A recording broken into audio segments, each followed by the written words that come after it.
this gonna be I'm gonna have to put explicit language markers all over this video. You ever have that moment when your intuition kicks in and it tells you, hey, bitch, something's off? And when you look over at your partner, you think to yourself, who the hell is that? Like, that's you acting weird. That's not something my partner would do.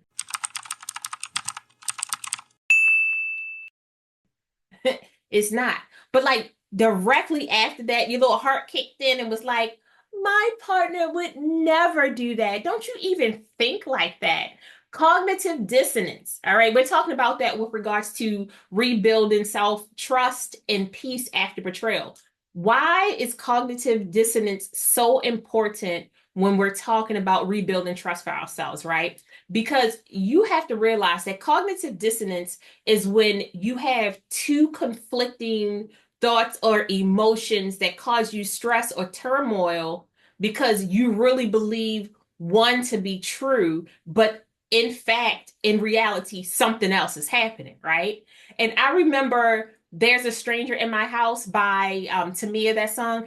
Pop quiz, tell me where we first kissed. Tell me where my spot. I was like, ma'am, this is the radio. Tell me if I liked it, loved it, or could it be? I said, listen, I don't know who this man is, but at the end you realize she's kind of talking about herself because she's like, who I was when I first started this relationship is not the same person that I am now. And I'm trying to really reconcile those two differences. But imagine if that was how you felt about your relationship, right? Because when infidelity happens, when betrayal happens, we have a tendency to have these sometimes, not all people. We sometimes have these rose-colored glasses because what's actually happening in front of us, new cologne, traveling to new places, working late, new names popping up, messages on their phone. We now lock our phones, things like that, right? We tend to put rose-colored glasses on because we want to believe the best in somebody. Like I would not intentionally pick somebody who was going to cheat on me. Would I? No, I don't think so. But did I? No, I didn't because he's such a good guy. She's such a good woman. Like they love me. But you're like, is that a hickey? The fuck is that? Cognitive dissonance. When there's this huge disconnect between who you thought your partner was, or who you imagined them to be, and the actual person who's in front of you and their actual actions. And I was like,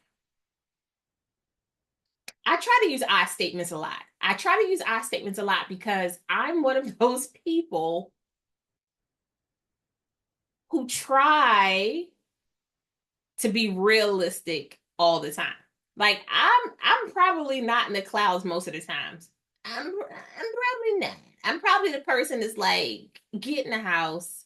It's about the storm. You stand next to the tree, electricity gonna go through you, and I can't touch you after that. Like you gonna have to call 911. And since you're not gonna be able to use your fingers because they fried, it doesn't look for me because I told you I was gonna be in the house. I ain't seeing shit. But we're talking about cognitive dissonance.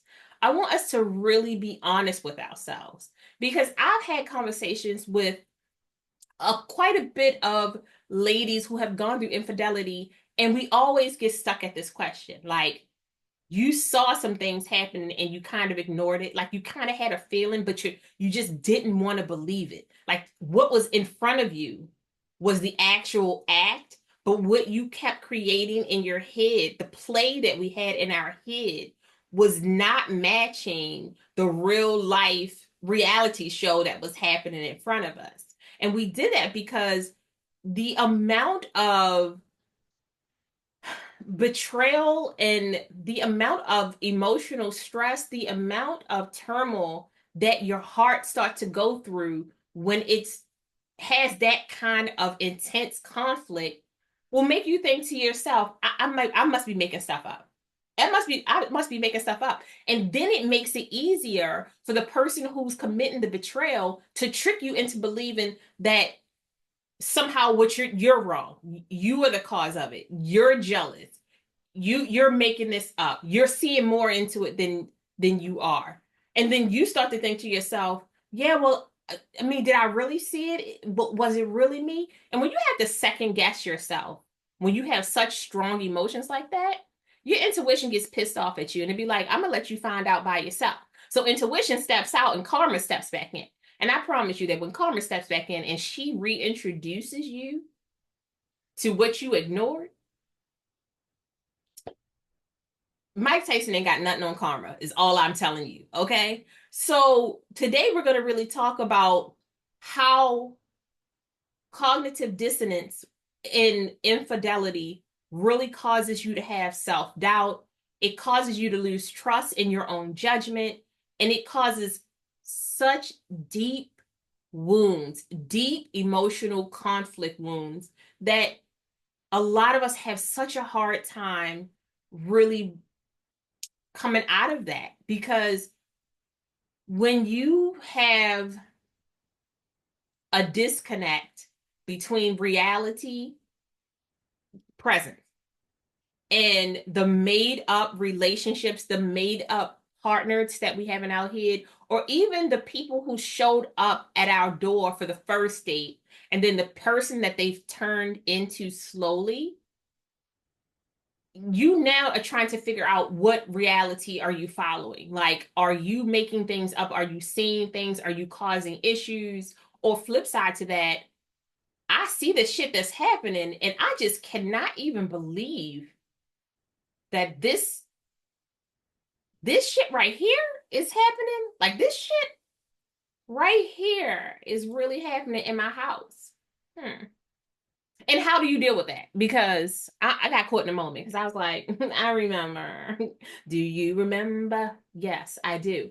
I remember so clearly thinking to myself, you are making more out of this. And part of that is because when you really truly trust a person with your life, when you are a person who goes into relationships wholeheartedly, you're like fully invested in this, you don't start thinking to yourself, oh, this person is dishonest, right? Like, you wait for somebody else to show you that they're dishonest. And even when they show you, if you really like them, if you really love them, you'll start coming up with excuses on why it really isn't what I thought it was. I was making a bit much out of this. And I was like, we really need to talk about it, because one of the best things that you can do for yourself when you're learning how to build trust in yourself again, when you're learning how to re-trust your thoughts, your feelings, your wants, your needs, your desires, is having super honest, emotionally raw conversations with yourself. And you have to be prepared for the true answers that come in. A lot of us put on these rose-colored glasses when we're looking at people, because we tend to put the people that we care about on these really tall, overinflated pedestals. And we think that they can do no wrong, because why would I pick a person who did me wrong? When the truth is, again, like I said in the previous video, you couldn't have changed anything. You could be the finest, most talented, educated, funniest, double joint, cooking your ass off, sing, tap, dance, know how to create new animals. You can plant shit, harvest food. You could fix cars. You could do all these things.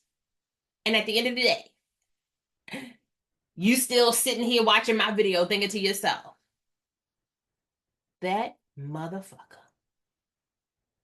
that motherfucker. So what do you do when cognitive dissonance busts up in your whole creed? It'd be like, hey, listen, I know what you think you saw, but maybe you didn't see what you thought you saw because what you saw wasn't really the reality of what we seen it before. And you be like, yeah, I didn't. Bitch, you know what? I'm gonna stop. I gotta stop cursing. I gotta stop cursing because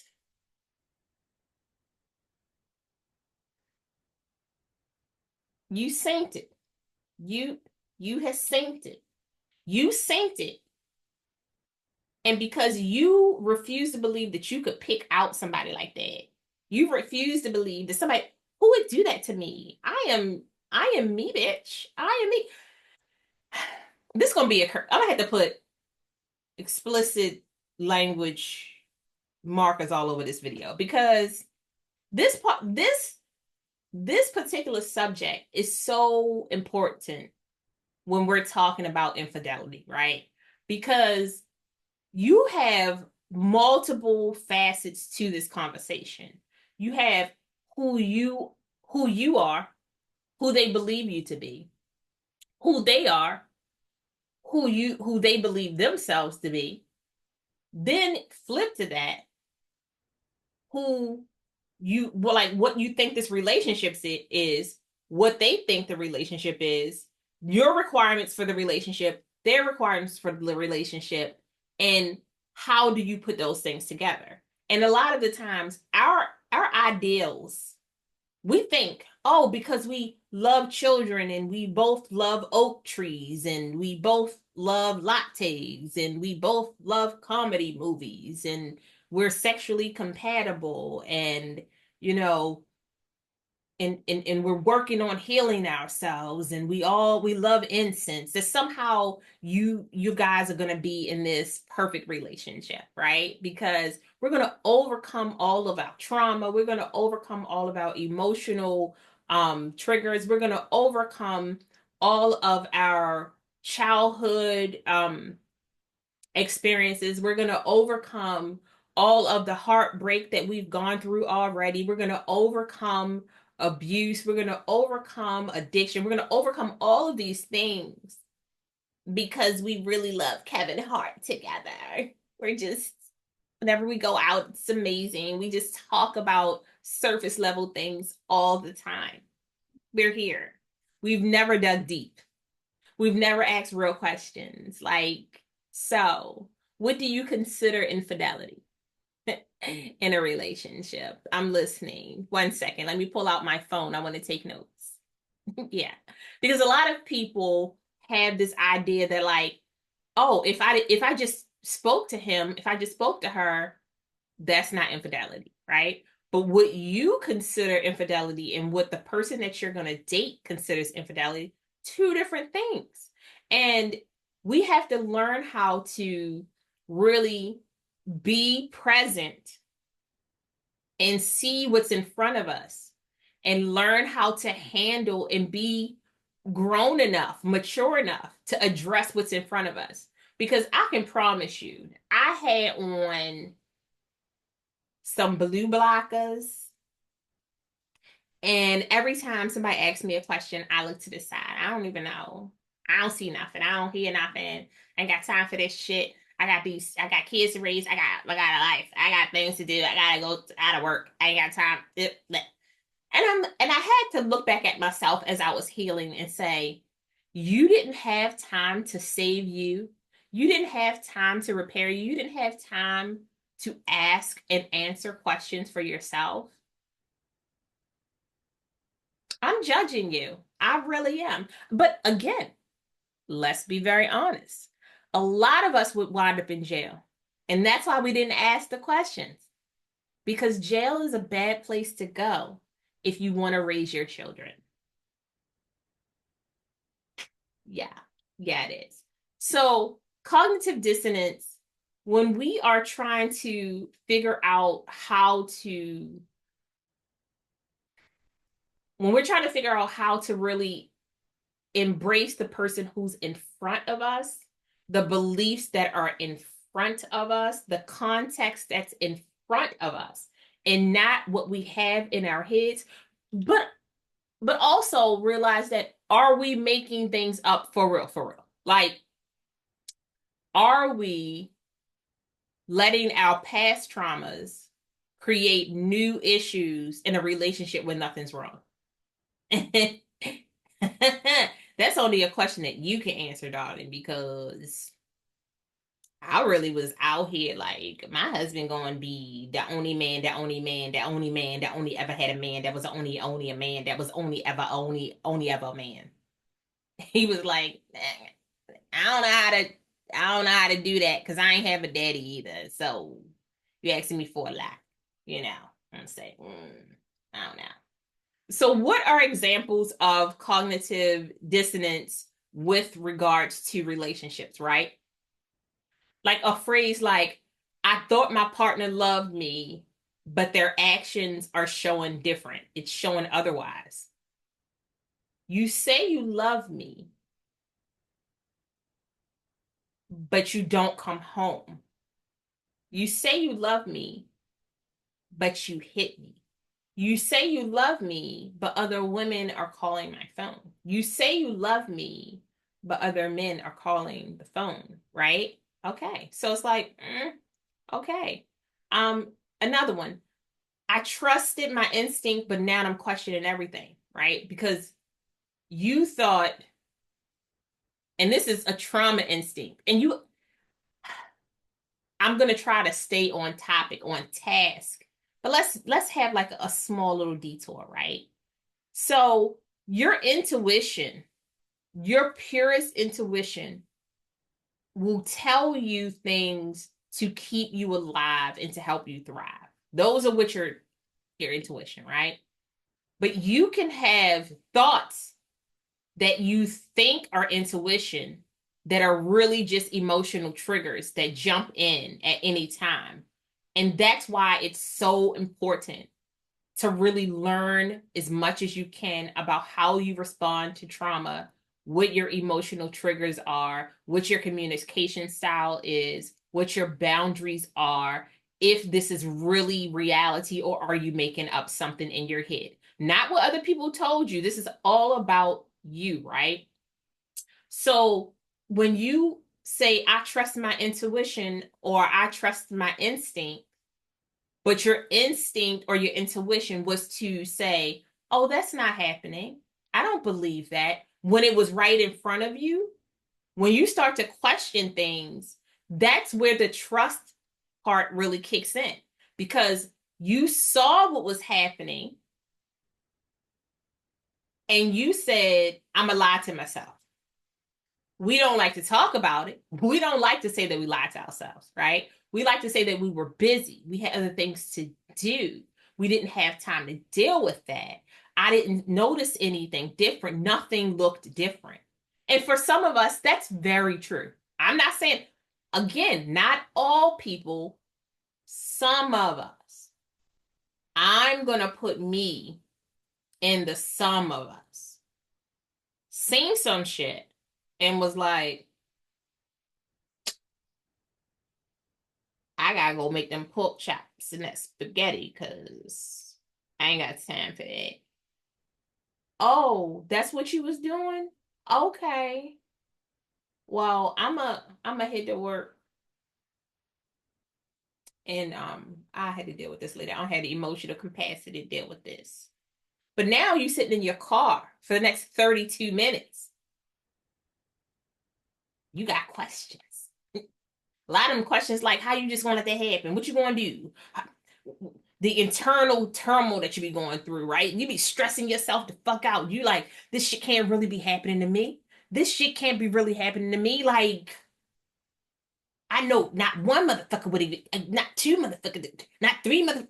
Oh, it don't matter how many people you count, how many fingers you got. You can throw all them mofos up, gang sign yourself into you crazy. When you don't want to address what's happening in reality and your intuition tells you what's happening, karma will come back around and say, oh, you don't believe yourself? You don't trust yourself? You didn't take time to protect yourself? let me teach you this life lesson real quick. And when I'm finished, you got some shit you need to work on. And I was like, bitch, I can't slide down no more walls. I mean, at this point, my back is the color of paint. I just ah. So what can we do? What can we do when we're talking about cognitive dissonance, right? Like, what does the recovery part of cognitive dissonance looks like, right? You have to acknowledge your confusion and your discomfort, right? You have to acknowledge that it's a normal reaction to betrayal because nobody, most of us, don't walk into a space and be like, I knew that shit was going to happen. Mm-hmm. Because if you do, as I stated in the last video, we need to talk about your trauma responses. We need to talk about your boundaries, your expectations of what a relationship looks like. Because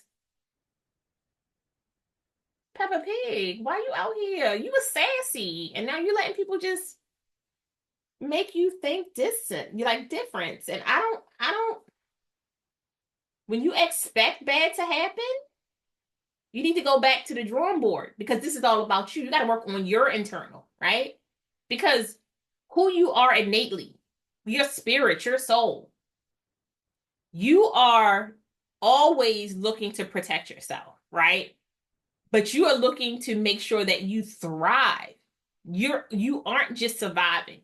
Like back in the day when you was being chased by Bruno the dinosaur, he was about to eat that ass. Survival. War. Survival.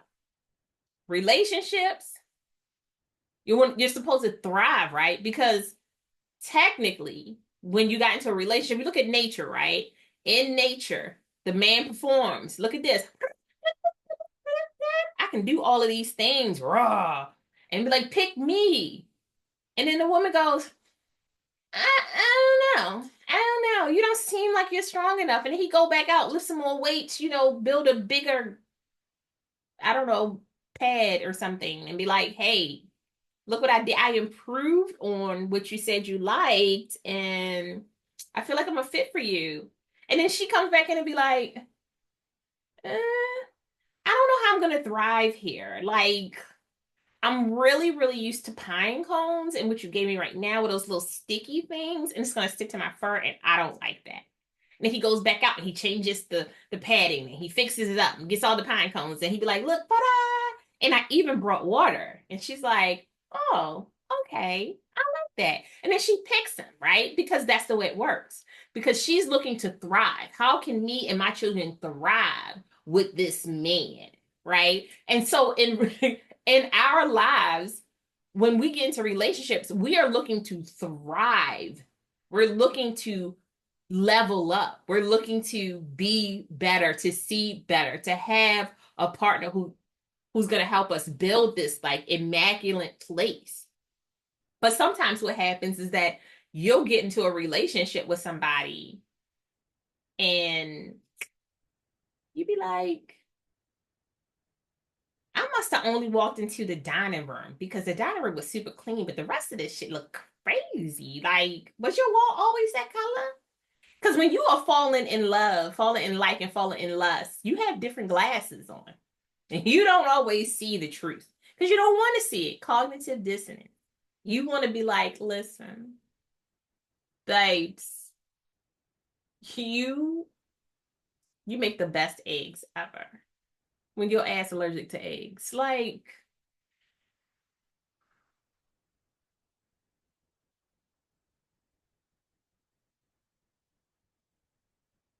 I just can't. I can't. So when we are working on recovery, we have to acknowledge that confusion and discomfort is a normal part of betrayal, 100%.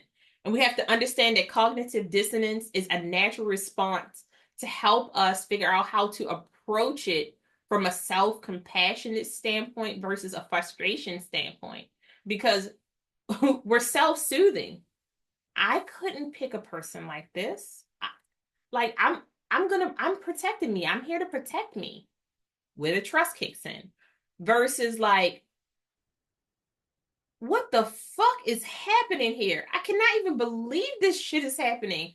And your brain is telling you, no, it's really happening. But your heart is like, what the fuck is happening? It's really happening. What the fuck is happening? It's really happening.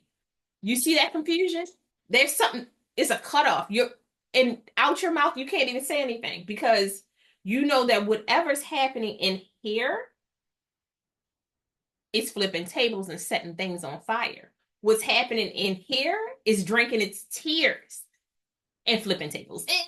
It's never good. It's never good, right? So the question is, what conflicting thoughts or beliefs am I struggling with within my relationship? Like, what's happening? How is this conflict making me feel about myself in the situation that I am in? All right. What conflict? I'm sorry. What conflicting thoughts or beliefs am I struggling with within my relationship?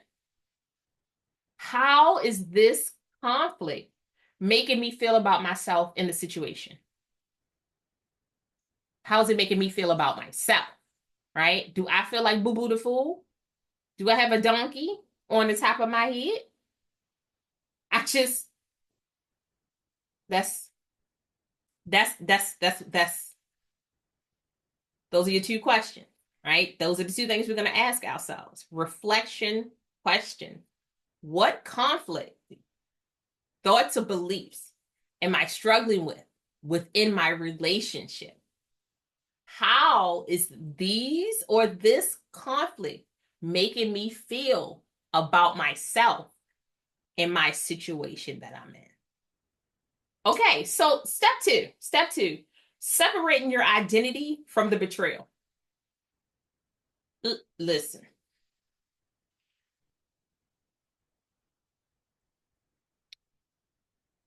you will be 75 years old, still talking about a betrayal that happened to you at 37 because you could not separate yourself from the betrayal that happened. Because there's a lot of healing and a lot of honest conversations that you have to have within that space. Because there's a lot of mistrust that happens in that space. There's a lot of turmoil and confusion within that space. There's a lot of woulda, shoulda, couldas in between that. There's a lot of judgment of self within that. And that can really lead to internalizing the blame of somebody else's actions on yourself, right? Because maybe if I dressed better, maybe if I lost weight, maybe if I would have went to the movies more, maybe if I would have showed up at their job when they asked me to, maybe if I would have flipped over backwards and did 2 somersaults, maybe if I would have been able to make that gourmet rock stone sea salt lavender ice cream that I promised.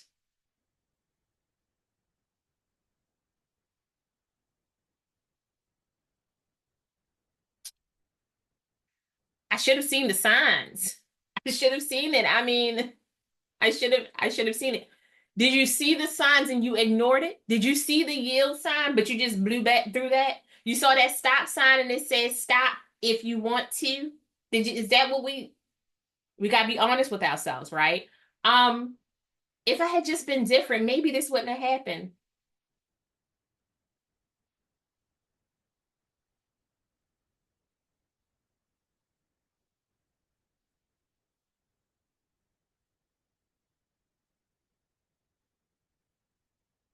Listen, this kind of thinking, it creates a deep-seated, like it creates this deep-seated crater of self-doubt, almost to the point where you can't get out anymore because you haven't separated yourself from that person. You took on that person's actions as your personality traits. You took on the betrayal that they caused as a characteristic of yourself. You said, They did something to me and it's my fault. If I had been better to them, they wouldn't have done that to me. Like, say that out loud. Don't just listen to me say it. Say it out loud. They did something to me and it's my fault. They betrayed me and I'm to blame for that. It don't sit right, right? It don't taste good. Like it tastes like it's missing some seasonings or something. Like that salt, pepper, and lemon ain't gonna work out. Like it's just, it can't be on everything. It's not gonna work out. Like the salt, pepper, and lemon on your pancakes taste nice. It really does. So, what are our recovery actions for that, right? How do we separate our self-worth from their actions? What can we do to like understand that the betrayal reflects on the person's choices? It reflects on them. It is a value or lack of values that they have. It is a lack of discernment that they have. It's a lack of judgment that they have on their side. It's not, it has nothing to do with you. Now, if you cheated on somebody and they cheat on you back, both of y'all should be in separate classes, therapy. Remember, I told you that the therapist and the counselor was available? You need to schedule something because this program is not going to work for you the way you think it is. Because the tit for tat got us at some point. We got to be like Ali Ali oxen free, right? And somebody got to just be like, I can't keep doing that back and forth because it doesn't help you grow. It doesn't help you become a better version of yourself. It doesn't help you mature. It doesn't help you fully understand and work towards the emotional intelligence that you are trying to build within yourself. It doesn't help with self-reflection or self-awareness when you are like, I'm gonna do it because you do it. You do it and I'm gonna do it. When you do it, I'm gonna do it. When you do it, I'm gonna do it. How old are y'all gonna be before somebody say, yo, my knees are tied. I can't keep doing what you do. Like, tag you it, Ali Ali oxen free, I'm out.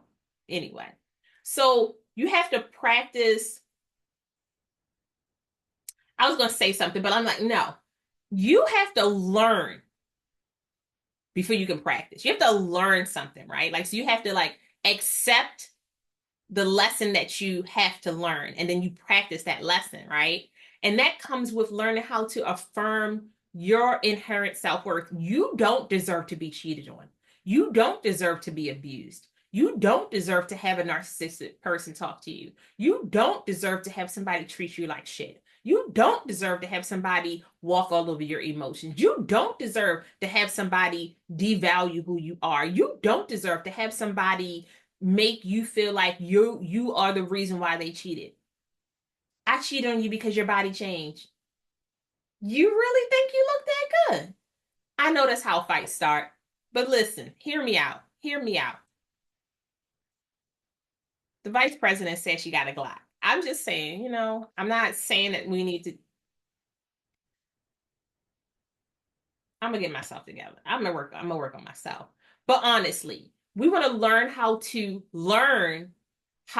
affirm our inherent self-worth. We want to learn how to affirm our independence. We want to learn that their behavior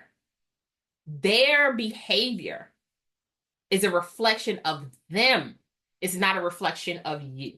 Mm-mm, mm-mm. Listen, if you weren't here today or tomorrow, the next person that they cheat on, is it your fault? If you did everything that you could and it wasn't enough of them and they weren't mature enough to tell you, hey, I'm gonna have to leave because this isn't working out for me. I don't want to hurt you, but before I really change the way you see life, before I really do some things that's not going to make you proud of me, I'm going to have to walk out, right? So let's look at reflection questions. Am I blaming myself for their actions? Am I blaming myself for the actions of another person? Am I blaming myself for the betrayal? Am I blaming myself for the infidelity? Am I blaming myself for the cheating? Am I blaming myself for them stepping out? I just want to use different sentences different adjectives because we get stuck there. Getting stuck in self-blame will not help you heal. It won't. You will be 12, it'll be 12 years later.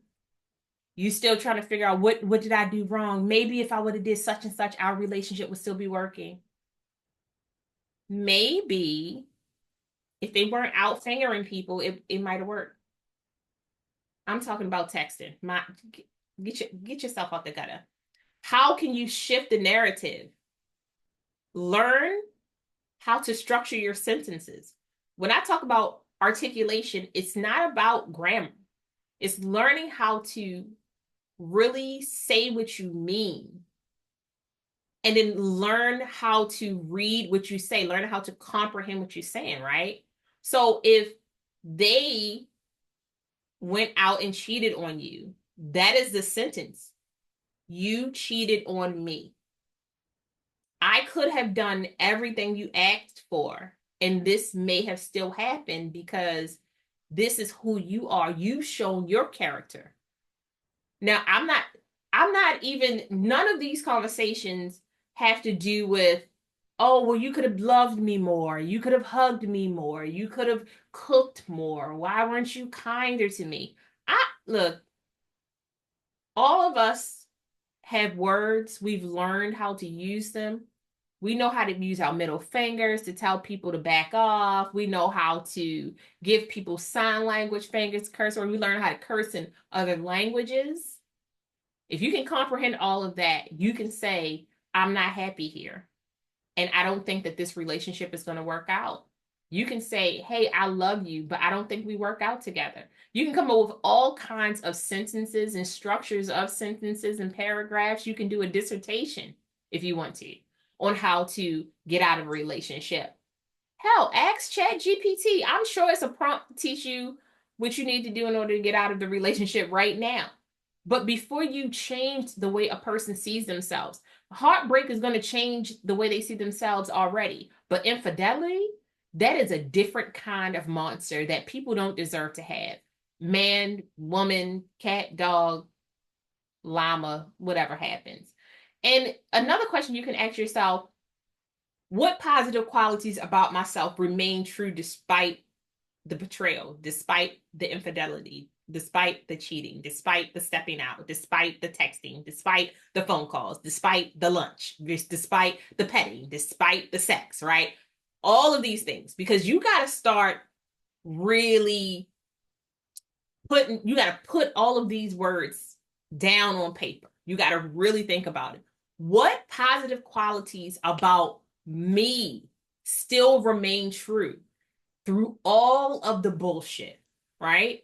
I'm still a kind person. I'm still a compassionate person. I still care about myself. I still care about others. I still want to make sure that people make it to where they want to get to on time. I still love to read. I'm still beautiful. I'm still one of God's children. Do whatever I still hug trees. Whatever that thing is that still makes you you outside of the craziness, that's, listen, infidelity will steal your light and your joy. It will steal your soul. It will take your breath away. And that's why I always talk about looking at how you handle your mental health as an offensive play, not a defensive play. We are trying to set things up so that we learn about ourselves. We've studied our opponents. We've studied our partners.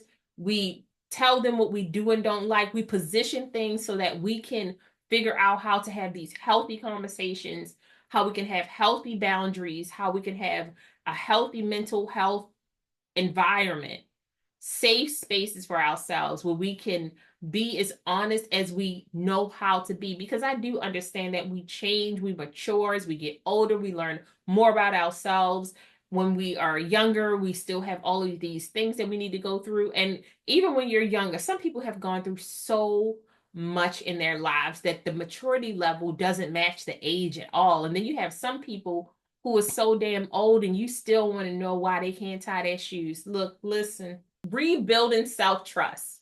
Like how to learn how to start trusting yourself again after cognitive dissonance has whipped you a new one, right? How it has left you with self-doubt, how it left you in emotional turmoil, how it left you with a, do I really see what I thought I saw? You're like, is it a mirage? Is it Memorex?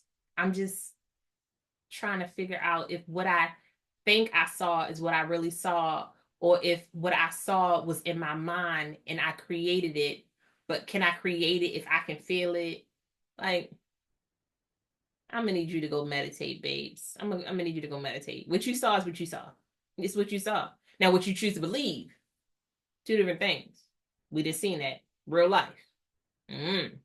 So rebuilding trust is key to resolving a lot of your inner conflict, right? Once you trust who you are, what you see, what you say, what you believe, what your boundaries are, when you are trying to be as present as possible, when you start to really see people for who they are and not who you think they are, when you start to really establish relationships that are in the present and not a part of the fantasy relationships that we build in our heads, it really helps you with trusting yourself again. It helps you learn how to rebuild those little structures, right? Because we're talking about atoms and the nucleus of things. We're talking about the most inner parts of who we are and learning how to trust those things. And a lot of this stems back to childhood trauma, how we were raised, what we were taught about ourselves, how people spoke to us, because a lot of us have lost our voices in the audible noise of other people's trauma, right? And we think we are speaking for ourselves. We think that the words that we're saying belong to us. We think that the thoughts that we have belong to us. We think that the beliefs that we have belong to us.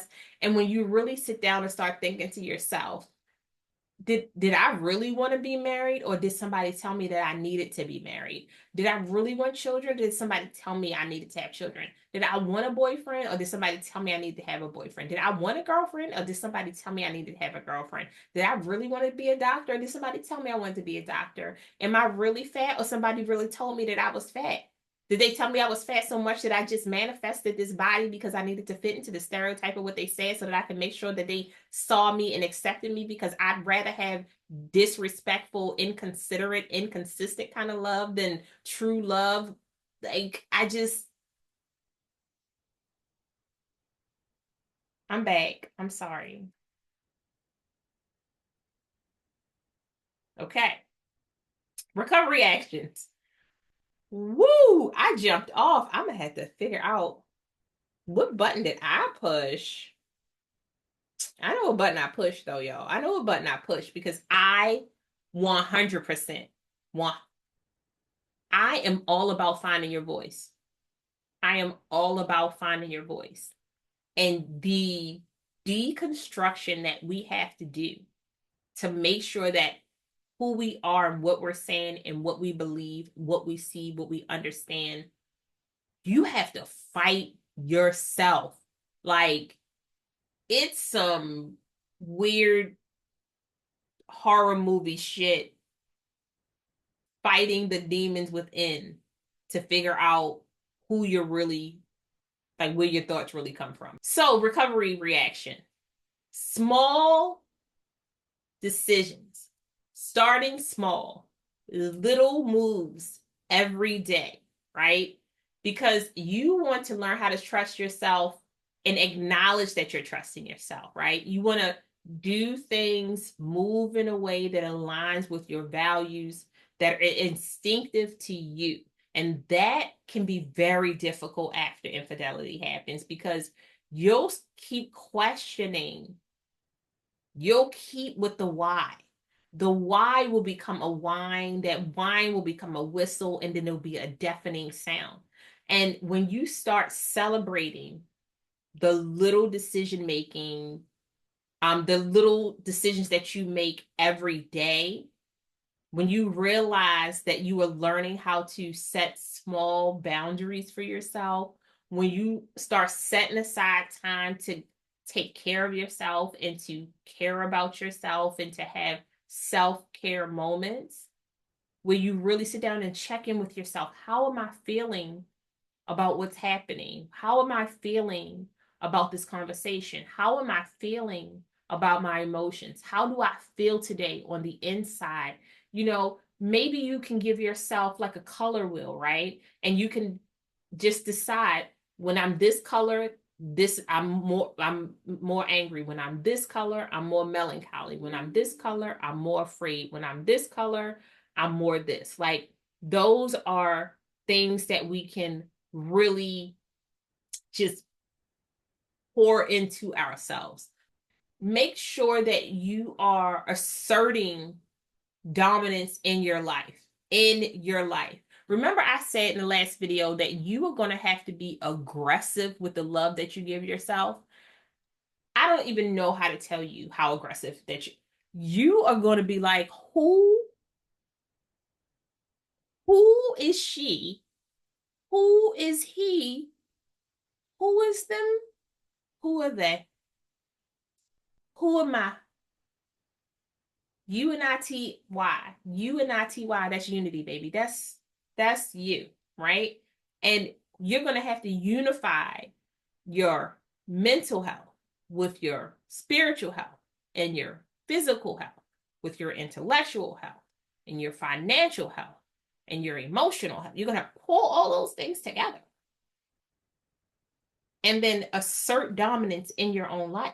Because each decision that you make will help build your confidence. Each decision that you make will help you rebuild self-trust. Each decision that you make will just get you a little step further into like understanding how great you truly are, how wonderful you truly are, how beautiful you really are. And you're going to have to accept that some days you're just going to feel like shit. Some days you're going to feel like every decision I've made today is a shitty decision, but I'm still here and I get to figure out how to redo it. I get to figure out how to make another decision. I get to figure out how to become a better version of the person I believe I can be that maybe I wasn't today, right? So, like, reflecting on your past decisions where your intuition, remember, innately who you are, like without hearing any other voices, when your hair stand up, right? When you get the goosebumps, when it pops in your head like that and you have to hold on to it because it's fleeting and it will fly away. When you were capable of making great choices for yourself, because you wouldn't be here living, doing the things that you're doing, surviving, if you weren't working towards thriving. You even because when you beat yourself up, when you debase yourself, when you demean yourself, when you talk to yourself in the most disrespectful way, no matter what words you use, when your mind fights you back, when it will not accept the words that you're saying to it, when your spirit starts to fight you back,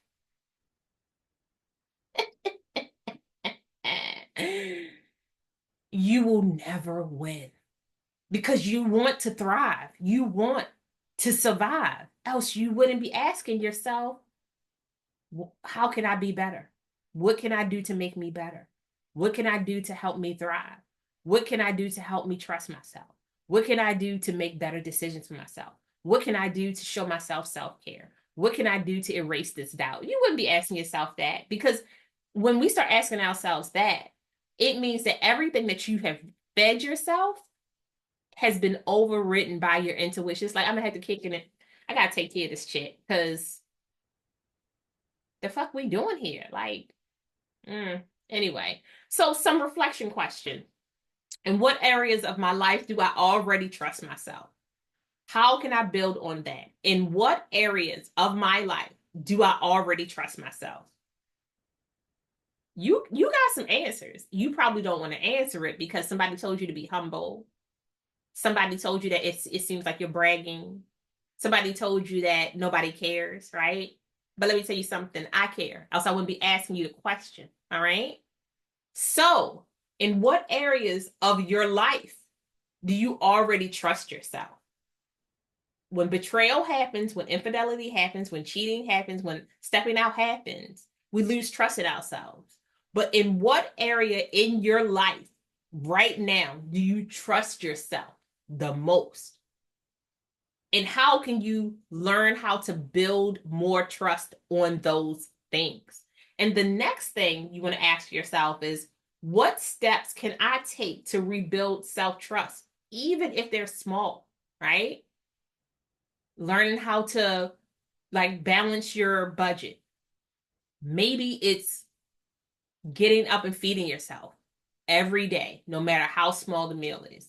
Maybe it's taking yourself for a walk and making it back home.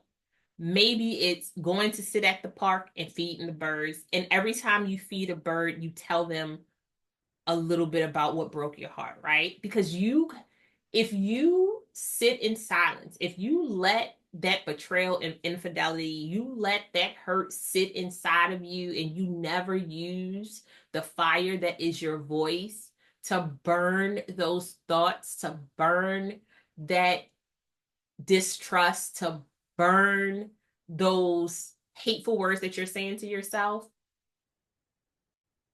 it will start coming out as anger. It will come out as frustration. It will come out as impatience. It will come out in some of the most heinous ways to make you not like yourself and to distance you from people who even care about you and that you care about them. So like small steps. You made breakfast for yourself five times this week. You were able to make sure that you washed your hair. You took your shower every day. Small baby steps, right? Because that's what we're learning how to do so that we can rebuild trust after infidelity, because that's what this whole thing is about. It's about rebuilding trust, learning how to take care of yourself, really getting yourself into a space where you learn how to start being more positive about how you speak to yourself. And this is just from a self-preservation standpoint. The more negative you talk to yourself, the harder it is to really even fight and believe in yourself or fight for yourself. So we are just going to end the video here. And the next video that I'm going to do, I'll maybe do it in a couple of days. We're going to talk about negative self-talk, and we're going to keep working on cognitive dissonance, because I feel like cognitive dissonance happens in so many different spaces in our lives. And just learning how to address those things, learning how to really factor into reality versus the fantasy that we have in our heads, can help us get through so many things in life. It just can help us get through so many things in life. And we all deserve to feel seen, to feel heard, to feel loved, to feel understood, and to have people really comprehend what we're saying so that we don't feel like we're repeating ourselves on a consistent basis and that nobody is listening to us. So until the next video, I appreciate you being here. Woo! We be getting super deep sometimes, you know. And I'm not a comedian, but I be trying to give you a little 1-2. Y'all know my rhythm off. Anyway, I'll talk to you guys soon. Bye. Be good to yourself.